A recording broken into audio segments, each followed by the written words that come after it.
honestly think this is the best book I've read all year. Hey everyone, welcome back to the McDonald Chronicles. Today we are talking all about the books that I read in June, what I'm hoping to read in July, and also summerween, which I'm actually super excited about. I am 100% back in my fantasy era. I thought that this summer was going to be the summer of mysteries and thrillers and maybe a little romance, and I was wrong. Dead wrong. For sure, fantasy is just what I seem to be gravitating towards a little bit right now, so we'll see how the rest of the summer goes. All right, so let's start. The first book I read in June was One Day by David Nichols. This is actually an older book. It was published, I think, in the early 2000s. There was a movie made, I believe, with Anne Hathaway. I don't know who the mailman character is. And now it's a show on Netflix, which I think is why it's been gaining so much more popularity lately, because I didn't know of it, and I feel like now it's everywhere. In this book, we are following our two main characters, Emma and Dexter.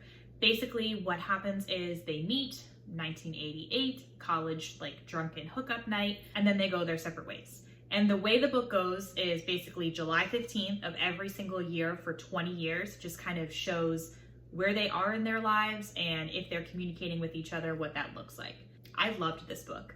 I thought it was probably one of the best books I've ever read. It was just so beautifully written. It was a beautiful story. I loved how it took over a span of 20 years and it wasn't just like a quick, here's what happened, the end.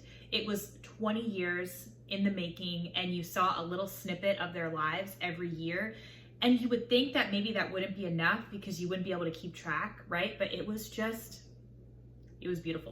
I have not been able to watch either the movie or the show, so I'm really looking forward to doing that and seeing if I enjoy them both as much. If you like romances, if you just like books, I would read this. I think it is so worth it. If you watched either the movie or the show and you really enjoyed it and haven't read the book yet, please do yourself a favor and read it. It was beautiful. I loved every second of it.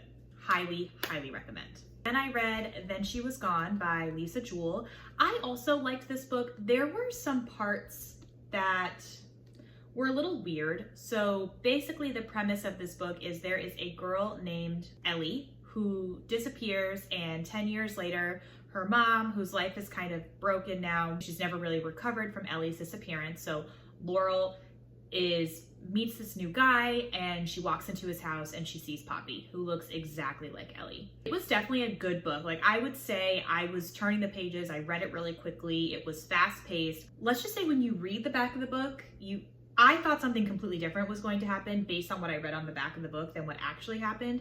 But you kind of figured out very quickly what was going on. So I wouldn't say it was a suspense and you don't really know what's going to happen way. It was more of you wanted to see how the author was going to wrap this all up, this big mess that she's created. One thing I really liked about this book is it was a lot of points of view. So we have Laurel's point of view, we have Ellie's point of view, we have the guy that she's meeting, his point of view. There's another person's point of view in there as well, who I don't want to say because it'll kind of spoil some things. And it's not like announced. So it's not like it would be like chapter 1, Ellie, chapter 2, Laurel. It's just like chapter 1, and then you just start reading, and sometimes in the middle of the chapter, it completely switches to POV, which I loved that. I felt like it really made me pay attention to what was going on, and it was just so, so cool. If you like Lisa Jewell's work, I would definitely read this one. Something that I thought was really interesting was in the acknowledgments, she mentioned that, or the author's note, I guess, she mentioned that this book was, when she sent it to her editors, it was like too weird, and they changed it a little bit, and then it became the book that we have now. And we kind of talked about that. This is a book club pick. And so we kind of talked about that in the book club, and we were all shocked because we were like, wait, if this is too weird, what was the original? And we found that the author had a completely different ending for this book than what actually happened. And going through her editors, she changed it. So I just think that's kind of cool that the ending could have been different. And I don't know which one I would have preferred, to be honest with you, but I did read the second ending and I thought it was awesome. If you do end up reading this book, obviously don't read the alternate ending until you do, but it's definitely worth reading it. Then we have The Wicked King and the Queen of Nothing, which are the second two books, or the last two books in the Cruel Prince trilogy.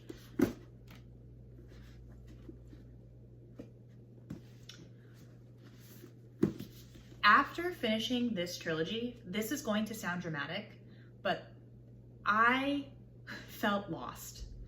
Only because I felt like these books were so good. I was like, what on earth am I going to read next?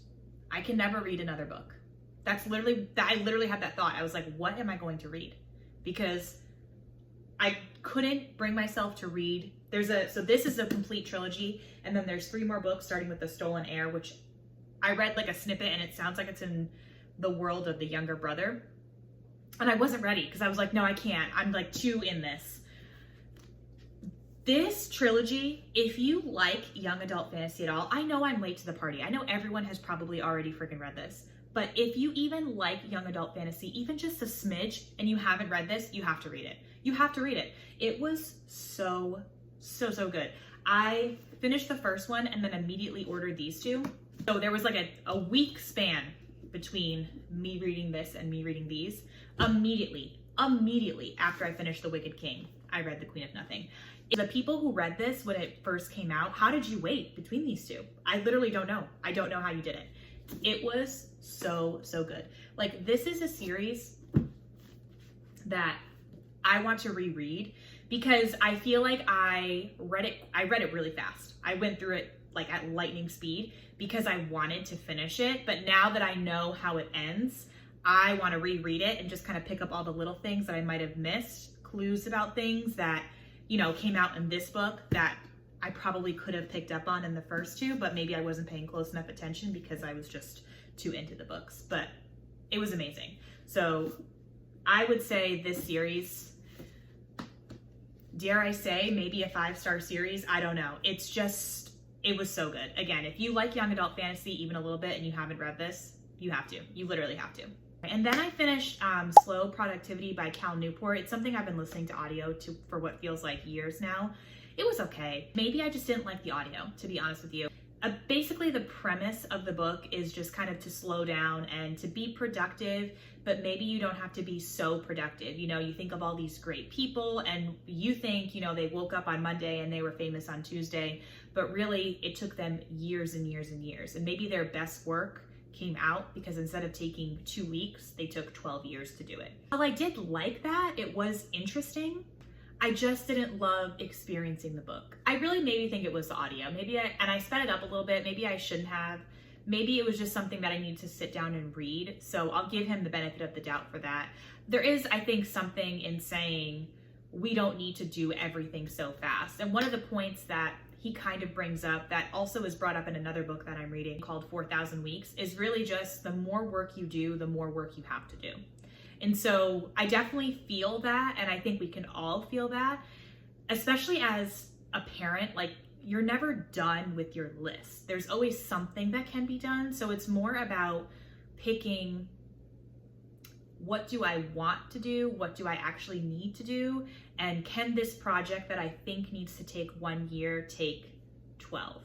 And I think it was kind of interesting to read that as I'm also trying to do this YouTube thing, to be honest with you. Some of you may have noticed that I went to posting long form videos every 2 weeks instead of every 1 week. And really it was just because I didn't want to burn myself out with every 1 week. Could I have done it? Yeah, but I also have other responsibilities that I wanted to not neglect because I'm doing this.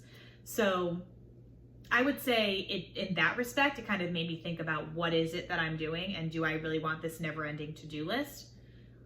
I just didn't love listening to it on audio, to be honest. So maybe it's a book I'll pick up again in the future. I know others that have read it and really enjoyed it. And I guess some of it did stick with me. So I guess that's what you're looking for when you read a nonfiction book.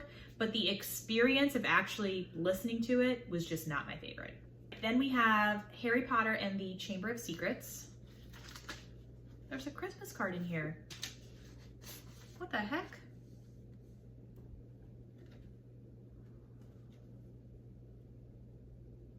Oh my God.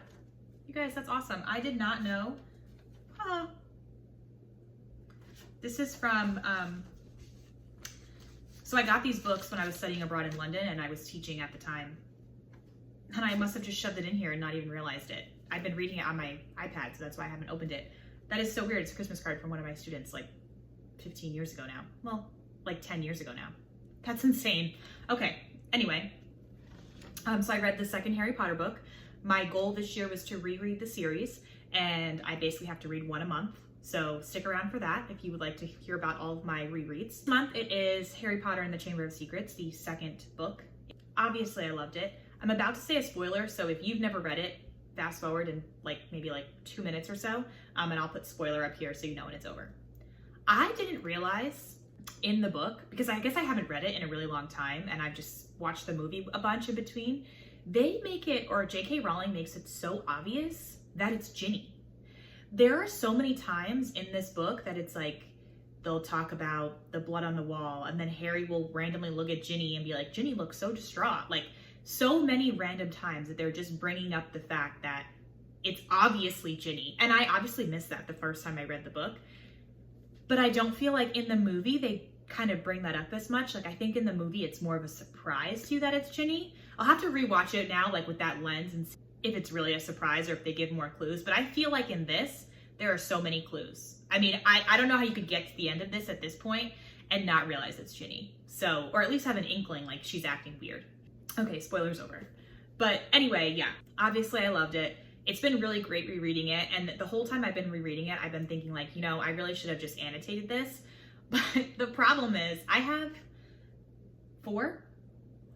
3 versions of the series. I have the British version, the American English version, and the illustrated version. I cannot bring myself to annotate in any of them. So honest to goodness, because they're all first editions. So I really think that if I was going to annotate the series, I would just have to go to half price books and just buy the series in maybe paperback, the cheapest version I can find, and annotate that, because I literally cannot bring myself, definitely not in this one, and not in my originals either, because I've had those since I was in 3rd grade. So maybe in the future that will happen. But for right now, it's been really fun to just reread these and just kind of experience it again. And the last book I read this month, honest to goodness, may be the best book that I have read all year. And that is none other than The Well of Ascension by Brandon Sanderson. I could not get through this book fast enough. It was so good. And the thing is, it takes a little bit longer for me to read each page.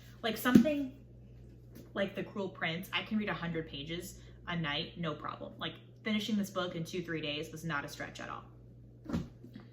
This took me all week. I mean, granted, the last day, I think I read over 300 pages because I just had to finish it.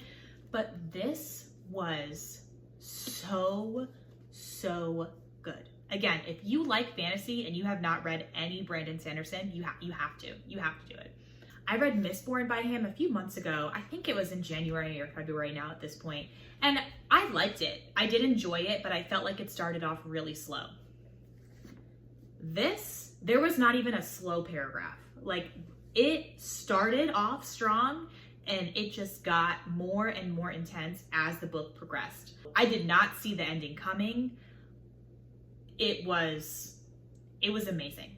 It was amazing. I don't want to say too much about what happens, the plot, because saying that really does give away what happens in Mistborn. But basically, you're still following a lot of the same characters that you were in Mistborn, primarily Vin, who is a Mistborn. Basically, that just means she can control the mists, which a lot of people are scared of, but she has a way to control them and it makes her super powerful, etc. This book was amazing. I would say after finishing Mistborn, I was like, yeah, I'll read the second one. I'm not in any rush. After finishing this one, I will immediately be finishing the third one. Overall, I would say 7 books in the month of June was pretty good. Definitely more than what I read in May, but I think I just got really lucky with a lot of really great books this month. A lot of books that I just completely flew through. All right, so let's talk about what I am planning to read in July, and then also Summerween, which I'm actually really excited about. I've never done before, but stay tuned for that. So there is a new release coming out in July, which I am very excited about, so we'll get to that in a second, that I want to read for sure. My most favorite series from last year. First, what I want to read is Wild Love by Elsie Silver. I have never read any Elsie Silver books, but to be honest with you, every time I see her name pop up, I hear good things. So I'm excited about reading Wild Love.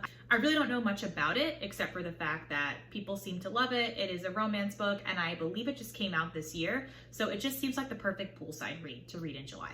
Next is obviously Hero of the Ages by Brandon Sanderson. This is the third and final book in the Mistborn Part 1 series. So basically Mistborn is split. There are 6 books, but it's split into Part 1 and Part 2, and they, I think, have nothing to do with each other. It's definitely not the same characters. And I'm really, really excited to see what Brandon Sanderson does with this. After I read this, I'll be heading into The Way of Kings, which is really where I wanted to get to in the Cosmere this year. So I'm actually kind of impressed with myself that it's only halfway through the year, and I feel like I'm making pretty good progress. I feel like Brandon Sanderson, I think Mistborn was just one of his first novels. But I thought he was a good author. I thought he was a great author after reading Mistborn. After reading The Well of Ascension, I think he's one of the greatest authors, especially for fantasy, and I can understand why so many people read him, buy his books, why there's so many Brandon Sanderson Cosmere videos out there. It is amazing. After I read like everything that is out in the Cosmere, I know it's going to be something that I'm going to want to reread. I mean, I haven't stopped thinking about Well of Ascension in days. I finished it over a week ago now. I have not stopped thinking about it. I know Hero of the Ages is going to be the exact same thing. I'm sad that the trilogy is going to be over because now I'm invested in everything that's happening with these characters, but I just am so excited to see what he's going to do.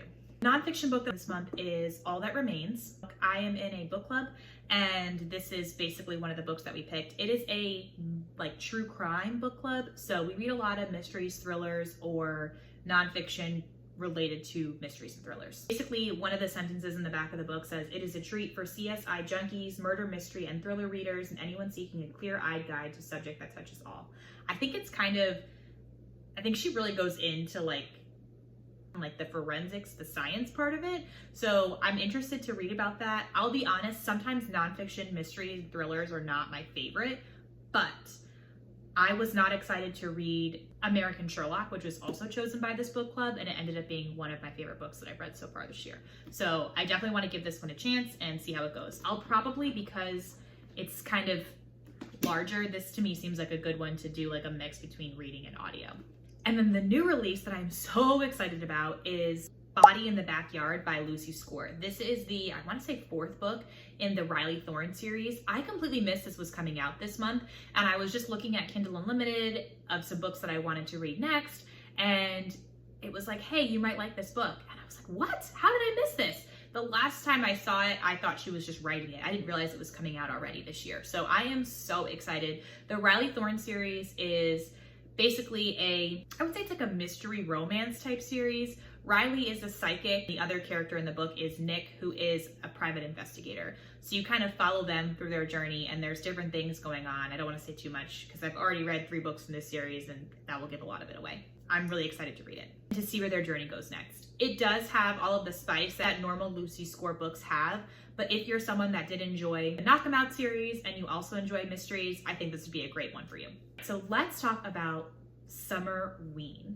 I have never done this before. I was just watching other booktubers, and I think it was Katie is Reading had mentioned it, and it is being put on by, I believe her name is Gabby. I think her handle is Gabby Reads. I will put the information down below to give credit, but essentially it's just reading fall Halloween type books in July. Almost like a Christmas in July, but Halloween themed. And to be honest, I live in a place where it's hot starting in April. So while I really like the summer, I'm definitely ready for just some fall kind of like witchy reads to make me think it's a little bit cooler outside versus 111 degrees. This is taking place from July 5th to July 11th. I picked 4 books that I want to read during this time. I'll definitely be vlogging it, so make sure you're subscribed for that. I don't know if I'll read all 4, but these are the 4 that I'm kind of focusing in on that week. The first is Harry Potter and the Prisoner of Azkaban. I mean, there's literally nothing else that screams fall and Halloween like reading the Harry Potter series. So I need to read the 3rd one this month. It's the one that I remember being my favorite throughout the entire series. So I'm interested to see if that still holds true. Then next on my list is Never Lie by Frida McFadden. In this one, basically we're following a newlywed couple who gets a house, and it says that it used to belong to a psychiatrist who disappeared, and the wife stumbles upon these tapes in the middle of a storm and kind of starts to learn more about the disappearance. I think this one will be really good. hopefully there's like a good summer storm during Summerween that I can read this in, because I think that will be the perfect setting. Then I have The Murder at the Vicarage by Agatha Christie. This is the beginning of her Miss Marple series, which I think is like a amateur detective kind of series. I really feel like Summerween would not be complete without Agatha Christie. To me, she's like the GOAT of mystery writing. So I feel like starting this series will be great. I have not read any of these books in this series before, so I'm excited to start. And the last book I'll be reading is Enchanted to Meet You by Meg Cabot.